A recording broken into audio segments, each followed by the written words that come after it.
So hello guys and welcome back my YouTube channel mobile helper. आज के video में बात करने वाले Vivo V65G का फ़ोन अगर आप यूज़ करते हो, इसमें साउंड प्रॉब्लम आवाज़ को वॉल्यूम बढ़ाना चाहते हो तो बढ़ाओगे कैसे, इस वीडियो में आपको हम लाइव प्रूफ बताएंगे, सेटअप करके पूरा कंप्लीट जानकारी। तो शुरू से लेकर एंड तक वीडियो में बना रहिए।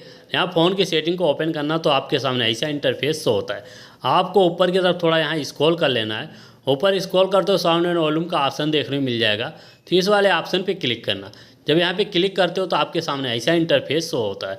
यहाँ पे देखने को मिलता है जो ऑडियो ऑप्शन है, ये वाला ऑप्शन अगर आप में फ़ोन में बंद होगा तो इसको ऑन कर देना। जिस चीज़ को हम ऑन करते हैं यहाँ से वॉल्यूम बढ़ाते हैं तो यहाँ पे 100% वॉल्यूम बढ़ जाएगा।